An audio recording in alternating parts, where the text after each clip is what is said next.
The late October air in our corner of Connecticut had a familiar bite to it, the kind that whispered of coming holidays and long nights by the fire. It was the kind of air my husband Robert had loved. He'd always said it was good sleeping weather. I stood at the kitchen island, the granite cool against my forearms, methodically chopping carrots for the pot roast, a recipe that had been in my family for 3 generations. The rhythmic thump-thump-thump of the knife against the maple cutting board was a comforting metronome in the cavernous silence of the house. This house, built with Robert's hands and by heart, had once been filled with the boisterous laughter of our son Mark. Now it mostly held memories. The scent of onions and garlic sizzling in butter filled the air, a smell that was pure comfort to me. Mark and his wife Patricia were coming for their weekly Sunday dinner. It was a tradition I clung to, a thread connecting me to the life I once had. But lately that thread had started to feel frayed, worn thin by the constant subtle friction of Patricia's presence. I heard the crunch of tires on the gravel driveway and glanced out the window. Mark's polished black sedan gleamed under the porch light. A knot tightened in my stomach.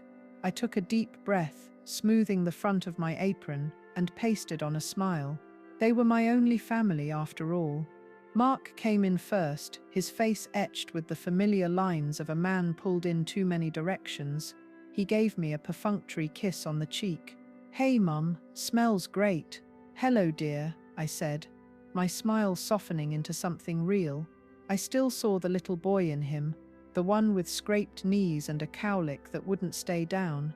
Patricia followed, her heels clicking in assertive rhythm on the hardwood floors. She was immaculate, as always, dressed in a cream-colored cashmere sweater and tailored slacks that probably cost more than my monthly grocery bill. Her blonde hair was styled in a sleek, severe bob that seemed to brook no argument. "Eleanor," she said, her voice cool and polite. It was always Eleanor, never Mum. She surveyed the kitchen, her gaze lingering for a moment on the slightly chipped rim of a ceramic bowl. I knew what she was thinking. Old, worn out, just like everything else in this house. "Patricia, so good to see you," I replied, my voice warmer than I felt. "Dinner's almost ready. Mark, could you open that bottle of Cabernet on the counter? The one from Napa." Dinner began as it always did, with small talk about their week. Mark talked about a deal he was trying to close at his firm. Patricia recounted a tedious charity luncheon she had attended, complaining about the bland chicken and the even blander conversation. I listened, nodding and asking questions at the appropriate moments, playing my part. The pot roast was tender, the potatoes fluffy, the gravy rich and dark. It was a good meal, a meal made with love, but love, I was beginning to realize, was not a currency Patricia valued. "You know," Patricia said, daintily dabbing her lips with a linen napkin, "we were talking about the holidays." I felt that familiar knot tighten again. "Oh? Yes, Mark and I were thinking of going to Aspen this year, just the two of us. It's been such a stressful year, we really need a break. A real one." The implication hung in the air, thick and suffocating as humidity. "A break from you." I looked at Mark. He was staring intently at his plate, meticulously cutting his roast into smaller and smaller pieces. He wouldn't meet my eyes. That was his tell. When he couldn't defend his wife's cruelty, he simply retreated, disappearing into himself. "Aspen sounds lovely," I said, my voice steady. "Your father and I went there for our 20th anniversary. It's beautiful in the snow."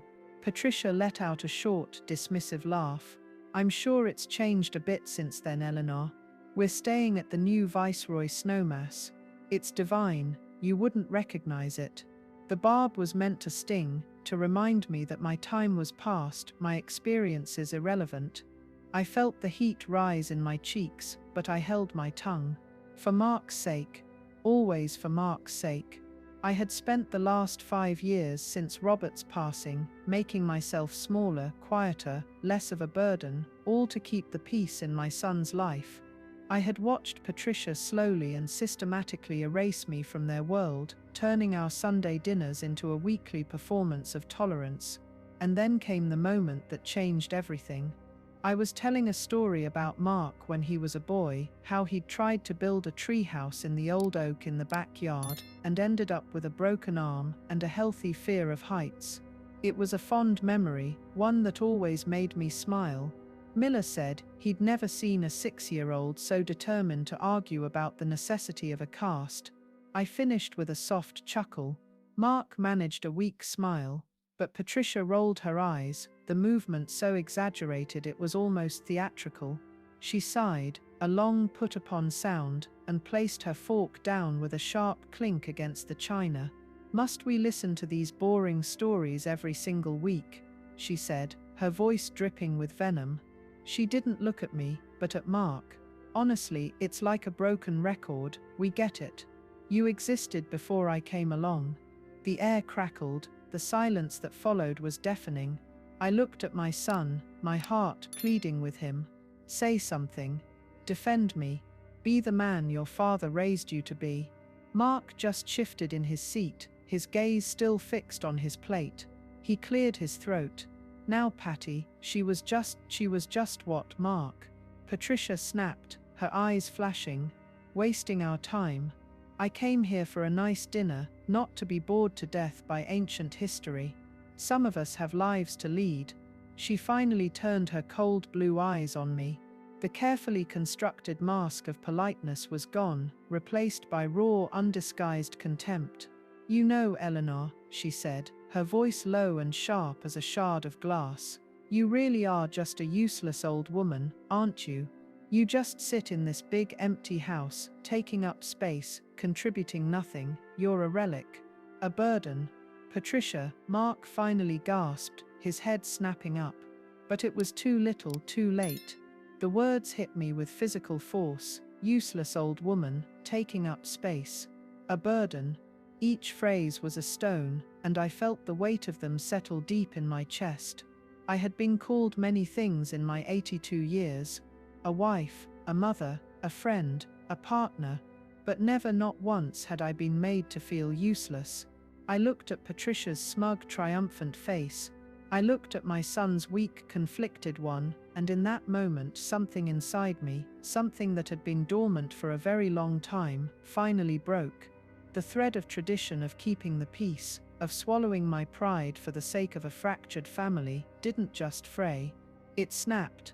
I didn't cry. I didn't shout. A strange, chilling calm washed over me. I had absorbed insult after insult, slight after slight, all in the name of a love my son seemed incapable of returning in equal measure. But there is a limit to a mother's enduring silence. They had mistaken my patience for weakness, my quietness for irrelevance. They had fundamentally misunderstood who I was, and more importantly, who my husband was. I placed my own napkin neatly beside my plate. My hands were perfectly steady. I met Patricia's glare with an expression she had never seen on my face before. It wasn't anger, it was resolve. "You're right, Patricia," I said, my voice even and clear. "Things have changed, and it's time we all stopped pretending." The doorbell rang. Its chime cut through the tense atmosphere like a judge's gavel. Mark and Patricia looked startled, glancing at the front hall and then back at me.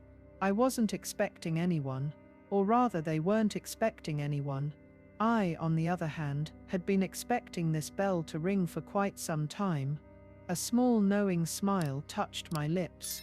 "Excuse me," I said, rising from my chair at the head of the table. "I'll get that." As I walked out of the dining room, I felt their confused stares on my back. The walk to the front door felt different tonight. My steps were lighter. The weight of their judgment, which I had carried for so long, had been lifted, replaced by the solid certainty of what was to come. They thought the story was over. They didn't realize I was about to write the final chapter. You know, it's funny how quickly things can be taken away from you, sometimes without you even noticing. I've heard that YouTube has been unsubscribing people from channels automatically. Just take a quick second to check if you're still subscribed. It's free, and it ensures you won't miss how this story unfolds. The man standing on my porch was the physical embodiment of discretion. Mr. Harrison Davies was in his late 60s, with a neatly trimmed silver mustache and spectacles perched on the end of his nose. He clutched a worn leather briefcase to his chest like a shield. He had been Robert's lawyer, and after Robert's death, had become mine. He was a man who understood the weight of unspoken agreements and the power of a well-kept secret. "Eleanor," he greeted me, his voice a low, respectful murmur. "I hope I'm not intruding." "Not at all, Harrison," I said, opening the door wider. "You're right on time. Please, come in." I led him past the living room, where Robert's favorite armchair still sat, angled toward the fireplace, and into the dining room. The sight of a lawyer in a crisp suit, carrying a briefcase, immediately shifted the atmosphere from merely tense to utterly bewildered. Mark stood up, wiping his mouth. "Mr. Davies, what are you doing here? Is everything okay?" "Mark, Patricia, Mr. Davies said with a polite nod, setting his briefcase down on a nearby sideboard. "Everything is perfectly fine." "Then what's this about?" Patricia asked, her eyes narrowing with suspicion. She looked from the lawyer to me, her mind clearly racing, trying to fit this unexpected piece into the puzzle of her evening. I returned to my seat at the head of the table.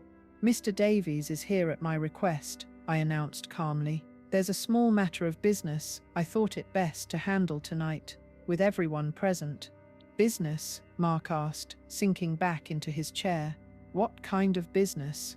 Before I could answer, I turned to the lawyer. "Harrison, would you care for a cup of coffee?" "That would be lovely, Eleanor.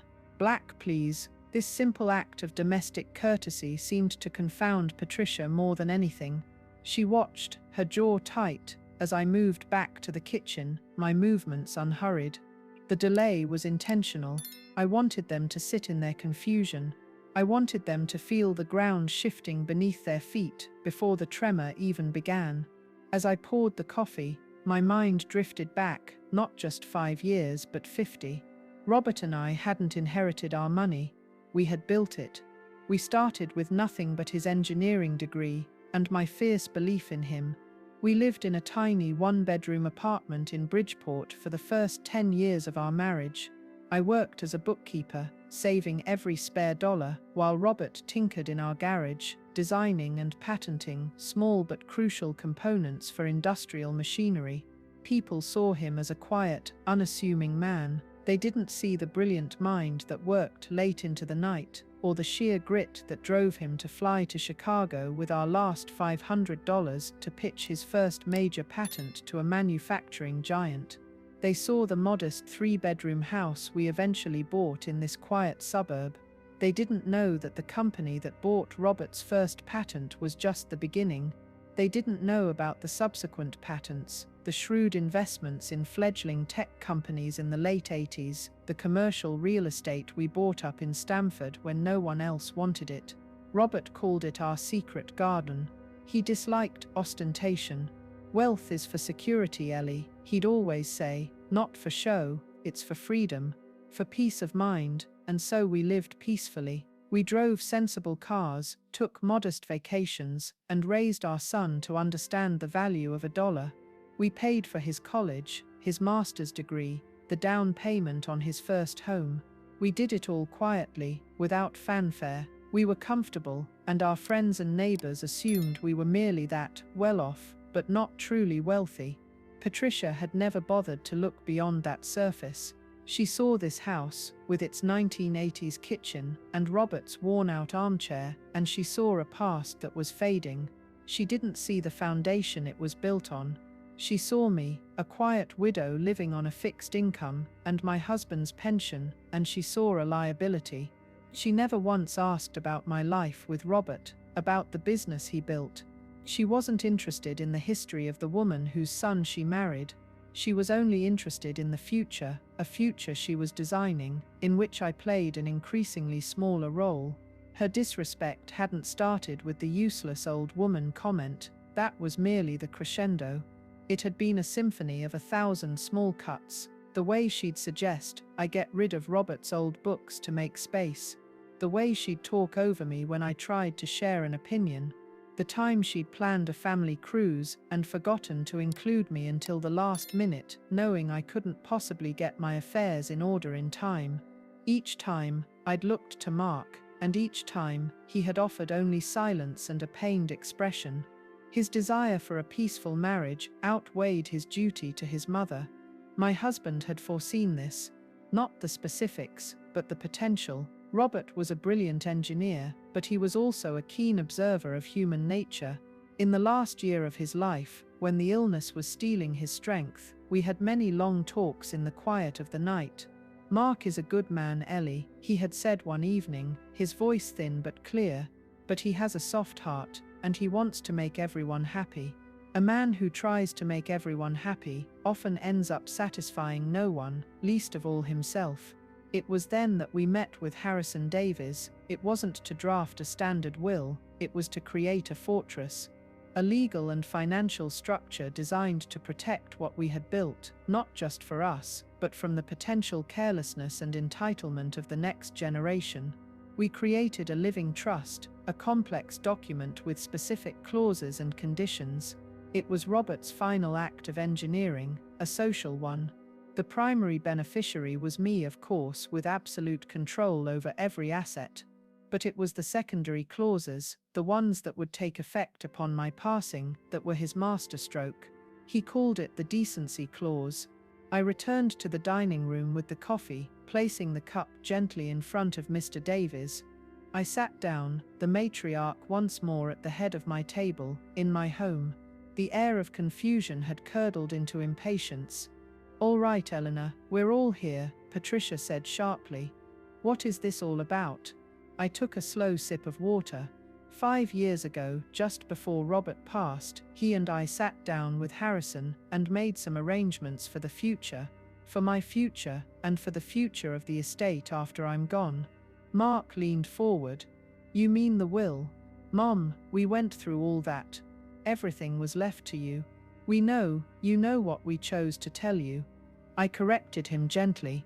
"We saw no reason to burden you with the complexities of the estate. Your father and I always believed in living simply. But living simply is not the same as having simple finances." Mr. Davies cleared his throat and opened his briefcase. The sound of the latches clicking open seemed to echo in the room. He pulled out a thick, leather-bound folder. As Eleanor said, the lawyer began, his tone formal. "Robert and Eleanor's estate is substantial, far more so than their lifestyle might have suggested. We are not just talking about this house. We are talking about a diversified portfolio of stocks and bonds, 3 commercial properties in downtown Stamford, a majority stake in a small but profitable manufacturing firm in Ohio, and undeveloped land in coastal Maine." He paused. I watched as the color drained from Patricia's face. She was doing the math in her head, her eyes wide with shock and a dawning rapacious greed. Mark looked stunned, as if he couldn't quite process the words. "I don't understand," Mark stammered. "Dad never said." "You never said. Your father didn't believe in counting money, Mark. He believed in making it work," I said. "But that's not why we're here tonight. We're here to discuss a specific part of the trust, a part that I have decided to enact this evening." Patricia had found her voice. "Enact? What does that mean?" "It's her money, Mark. It will all come to you eventually." The statement was a declaration, a claim being staked. Mr. Davies put on his spectacles, looking down at the document. "Not exactly," he said quietly. Robert was a very precise man. He included a number of stipulations. He wanted to ensure that the legacy he built would be respected. He wanted to ensure that Eleanor would be respected. He looked up first at Mark, then his gaze settled on Patricia. He called it the Decency Clause, Clause 12b. It grants Eleanor, as the sole trustee, the absolute right to amend the list of beneficiaries at any time.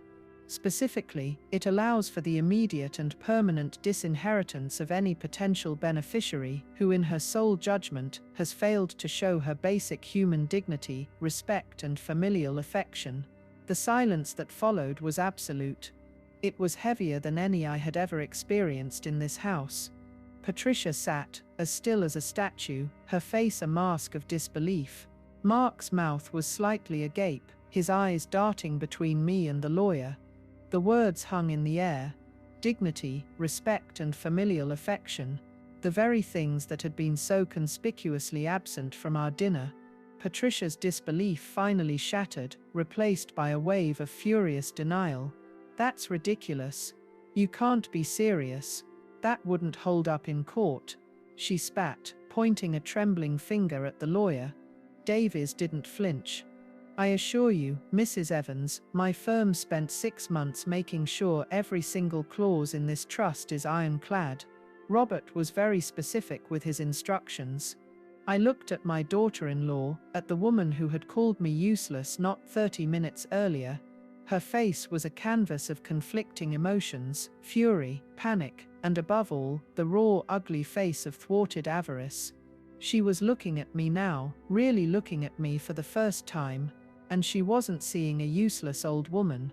She was seeing a gatekeeper. One who held the keys to the kingdom she had just discovered existed, and had simultaneously been exiled from. If you're enjoying this story of long overdue justice, please consider hitting the like button. It really helps the channel grow and bring more stories like this to you. The immediate aftermath of the revelation was not an explosion, but an implosion. Patricia, who was usually so articulate and commanding, was struck dumb. She opened and closed her mouth a few times, like a fish gasping for air, but no sound came out. The sheer, audacious reality of the situation had short-circuited her composure. The multi-million-dollar future she had just constructed in her mind had vanished before it had even fully formed.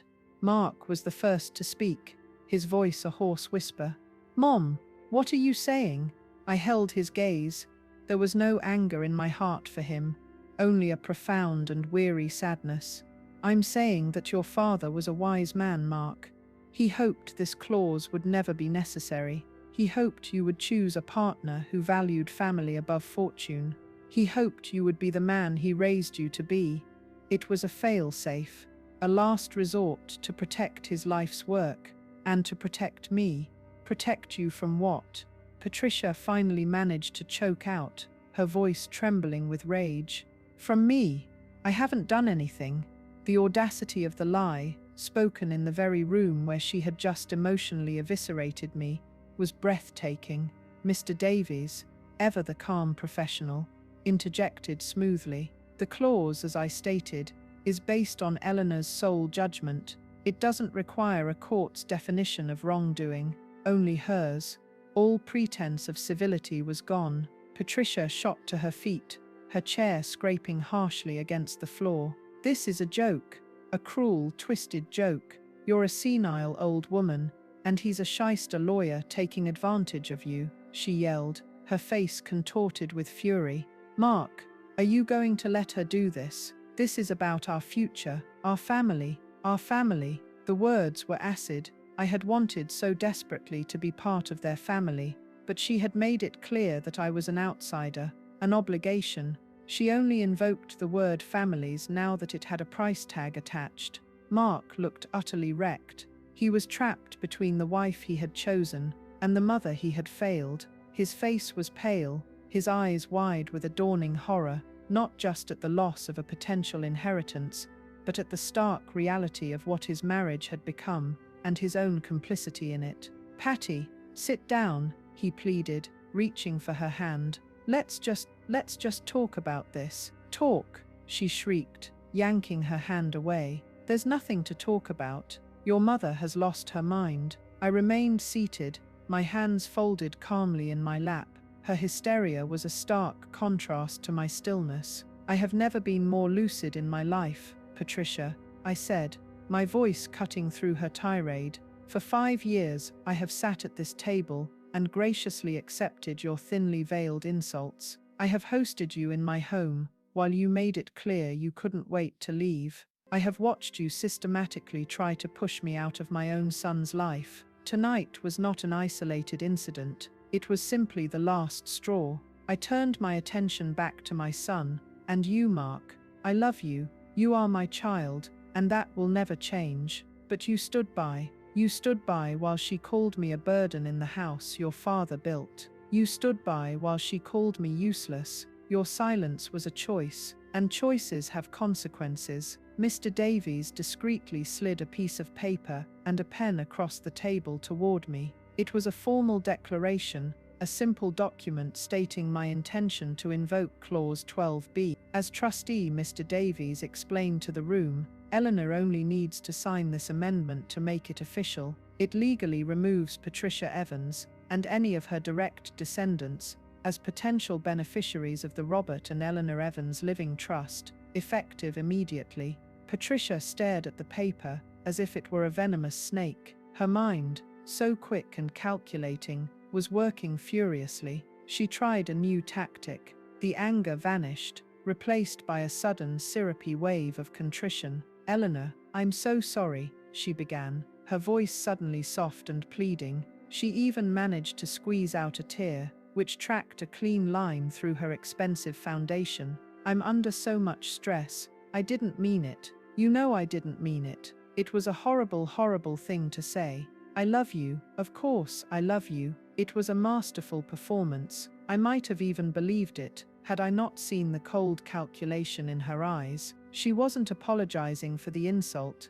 She was apologizing for the catastrophic financial miscalculation of delivering it. "Love is not a word you get to use as a key to a vault, Patricia," I said quietly. "You should have thought of that before you spoke." I picked up the pen. It felt heavy in my hand, heavy with the finality of it all. This wasn't just about money. It was about dignity. It was about drawing a line in the sand that had been washed away by my own desire for peace for far too long. It was about honoring the man who had worked so hard, not just to build a fortune, but to build a life with me, a life based on mutual respect. "Mum, please," Mark begged, his voice cracking. "Don't do this. Think about what this will do to us." "I have, Mark," I said, my heart aching for the son I loved, but my resolve unshaken. "For years, I have thought of nothing but what my actions, my words, my very presence would do to you and your marriage.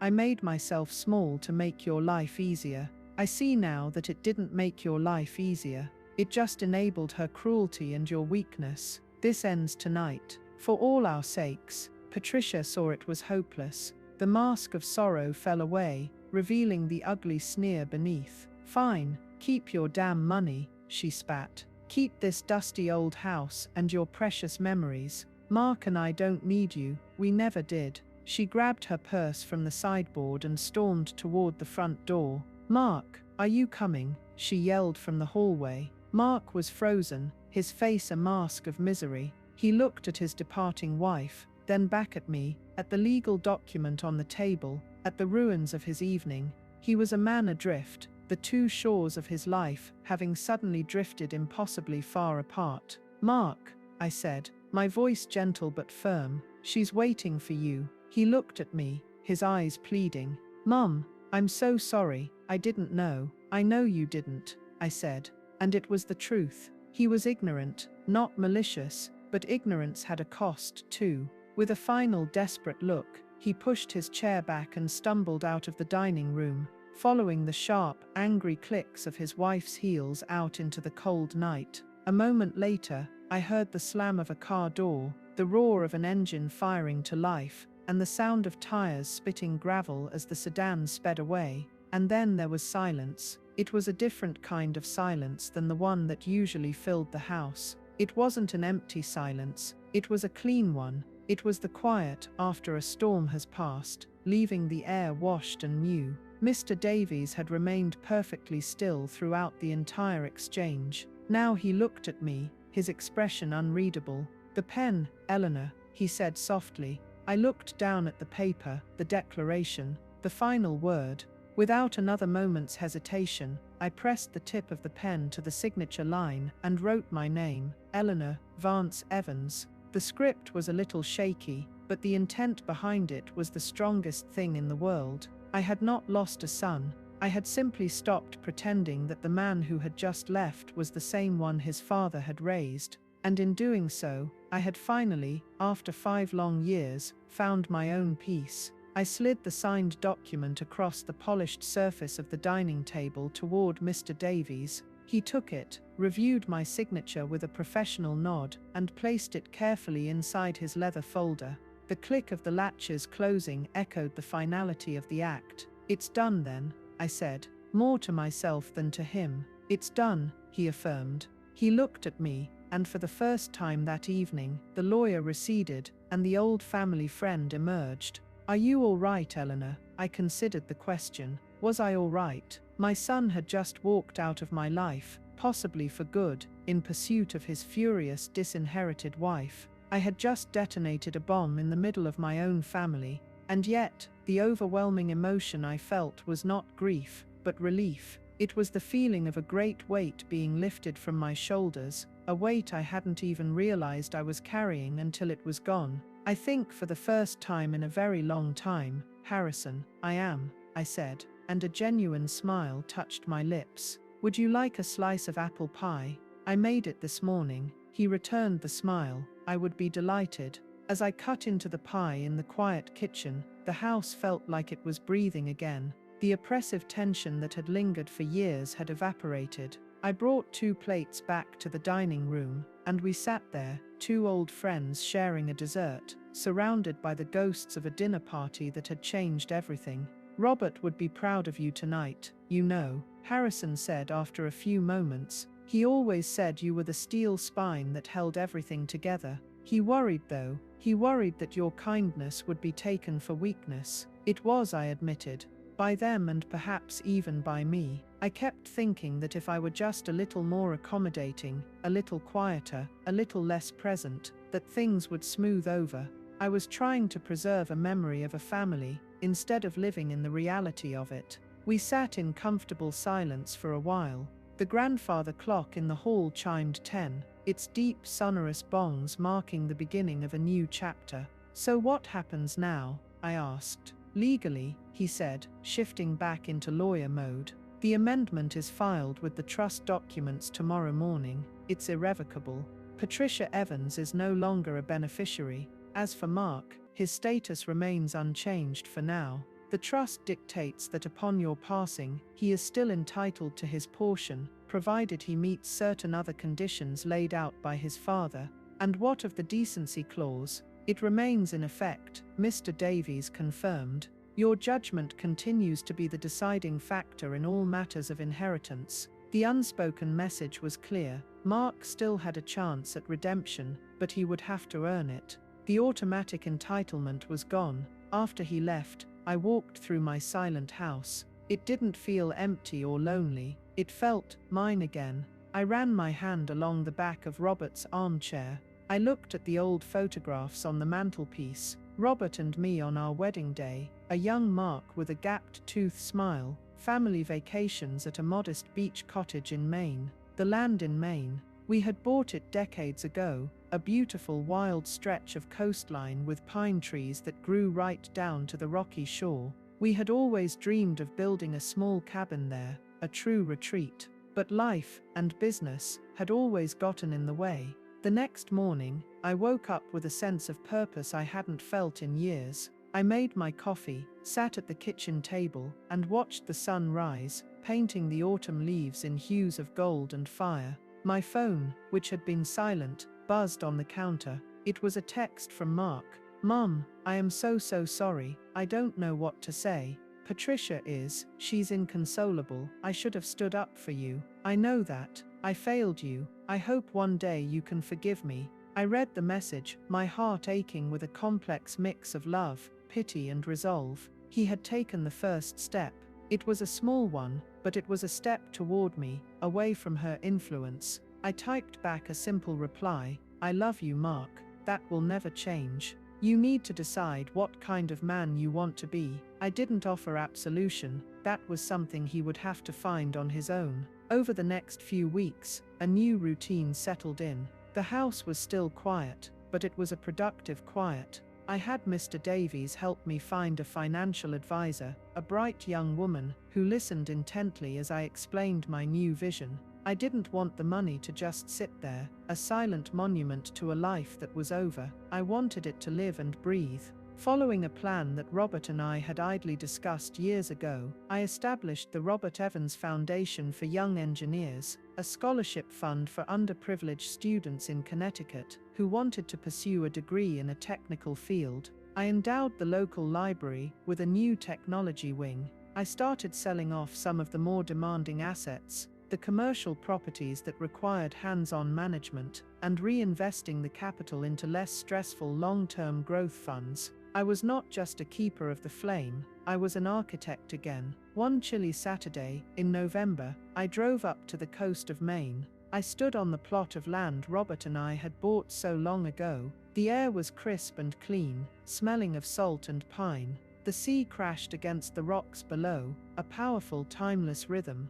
The useless old woman had found her purpose. It had been there all along, buried under years of perceived obligation and the stifling weight of disrespect. I had reclaimed my house, my fortune and my life, but standing there, on that wild piece of land, I realized I had reclaimed something far more important myself. A few months later, Mark came to see me, alone. He looked older, thinner, with shadows under his eyes, but his gaze was direct for the first time in years. He told me that he and Patricia were separating. He said the fight over the inheritance hadn't been the cause, but a symptom of a sickness that had been festering for years. He spoke of his own weakness, of his fear of confrontation, and his deep regret. He didn't ask about the money, he just asked how I was. He asked about the foundation, about my plans for the house in Maine. We talked for hours, really talked, for the first time since his father had died. The connection between us, the thread I thought had snapped, was still there. It was frayed, and had been tested, but it was not broken. It could be respun, rewoven into something new, something stronger, something based, not on obligation or inheritance, but on a hard-won honest respect. As he was leaving, he hugged me, a real hug, strong and sincere. "I'm proud of you, Mum," he whispered. And I knew, in that moment, that Robert would be proud of us both. The house was no longer a tomb of memories, but a living home once more, and its future, like mine, was finally bright. The journey of finding your voice is a powerful one. If this story resonated with you, share it with someone who might need to hear it. And don't forget to comment below with your thoughts.